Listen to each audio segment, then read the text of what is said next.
BJD ପକ୍ଷରୁ RDC କାର୍ଯ୍ୟାଳୟ ସମ୍ମୁଖରେ ଧାରଣା। କଟକରେ ଗର୍ଜିଲା ବିଜେଡି।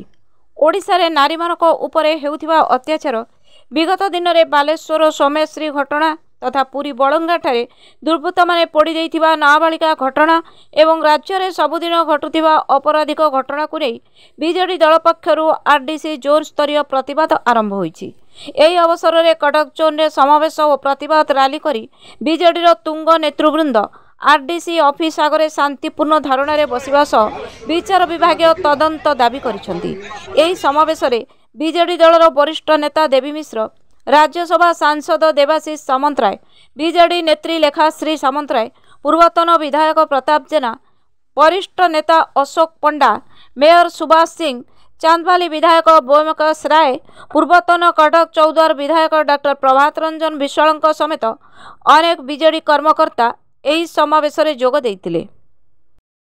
डबल इंजिन अचल इंजिन बीजेपी इंजिन अचल हो जाइए।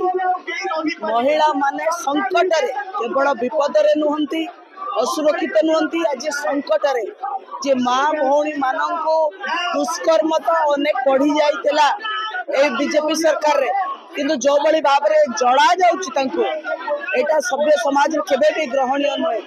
एवं जो माने ग्राहम स्टेन्स को जड़ैतिले सेही माने फकीर मोहन कॉलेज स्टूडेंट को जड़ैचंती, तांकर तदंत बे जगह हो नाही।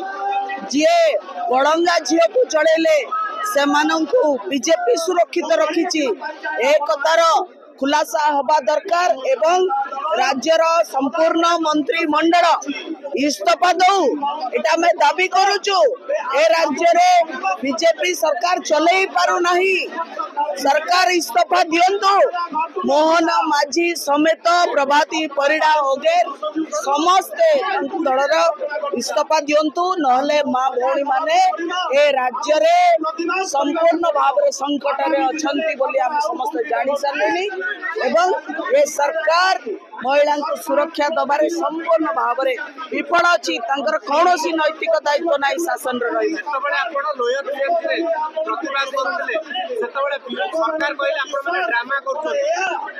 आज्ञा सरकार को बोधे देखा जाऊ नहीं। बड़ंगा निजे उप मुख्यमंत्री निर्वाचन मंडली झील को पोड़ी देखी मारिदवा उद्यम है, सरकार को कान रे बोधे पड़ू नहीं। फकीर मोहन कॉलेज झील जौन निर्यातनार एलिगेशन आनिला, तापरे आत्माहुति देला, सरकार अनेकी बसिले। ए घटना गुड़ा सरकार को देखा जाउनी।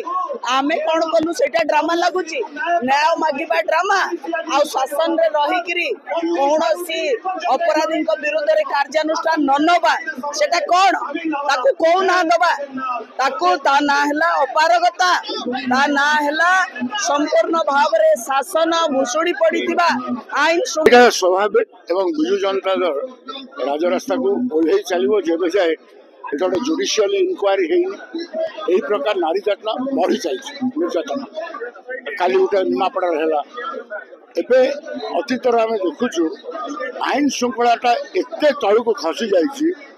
गोटाए समय जो कांग्रेस सरकार था यही गुंडा राज चलता, तेणु अबिका गोटे प्रकार गुंडा राज चलती। बीजेपी शासन अराज्य शासन है, नारी निर्यातित होती, नारी को सुरक्षित ना।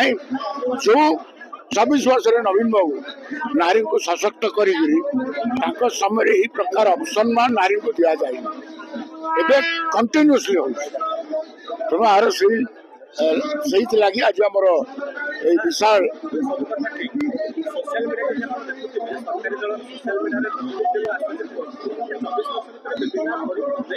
देखो आम 24 वर्ष कौन कलु सी प्रश्न सी कौन करेंगे कहतु आगे तुमको तो ओडिशा लोक विश्वास देते, तुम्हें कौन कर न कही आम जब किसी करूँ 24 वर्ष शासन में कहीं रही लोक 24 वर्ष नवीन शासन में झुरुंट झुरुंट। तेणु शासक दल वर्ष है किसी तो कर नारी निर्यातन छाड़ी आउ किसी रंग बदलले, ना बदलले, योजना नवीन जाता ना बदलले। ये तो बाध्य हे केमी ड्रामा कर सरकार रे गोटे झुओ मरी जी कि समस्त को कोई भाव से निर्यातित हो डिपार्टमेंट के जरिया डीजीपी टू नहीं मुख्यमंत्री टू नहीं एजुकेशन मिनिस्टर टू नहीं समस्त पाखे से गुहारी कल कहीं शुणिले ना तो आमको कहीं दोष दौ तुम सरकार तुम्हें सुरक्षा देव आमको कहीदे कौन प्रकृत में ओडिशा सरकार भारतीय जनता पार्टी नेतृत्व में मोहन बाबू सरकार गोटे वर्ष भितर सबुठ दुर्भाग्य कथा हूँ विश्व दरबार में आज ओडिशा अपमानित होची निंदित होची माँ मान सुरक्षा आज विपन्न गोटे पर गोटे घटना लिखुंट एटा ओडिशार सम्मान गौरव को आज माटे मिसी देछि एवं अमेरिका एठी एडवाइजरी जारी करुछि जे ओडिशा को कौन से माँ माने जानतु ना निरापत्ता एठी ना आठ दुर्भाग्य कथा किछि आज आमर कटक आरटीसी जोन रे समस्त विजु जनता दल नेतृवृंद समस्त आम एकाठी होकि ओडिशा रे जो परि भाव में महिला मान प्रति निर्यातना बढ़ी ता प्रतिवाद रे एवं सौम्याश्री को जो परि भाव में सौम्याश्री समस्त को गुहारी करबा परे बीजेपी सरकार तांको कथा शुणिला नहीं जो कि सी आत्माहुति कले एवं तांकर मृत्युवरण हैला एवं गोपालपुर रे आपण जानिचंती किपरि भाव में रेप एंड मर्डर गोटे छात्री को बीच उपरे हैला एवं ता सहित भी 2 दिन तले बड़ंगा रे निमापड़ा निर्वाचन मंडली रे किपरि भाव में गोटे झील को पेट्रोल डाली जालीदेले ये समस्त कथा प्रतिवाद रे आज ये कार्यक्रम महिला मानू सुरक्षा देवाई आमर दाबी।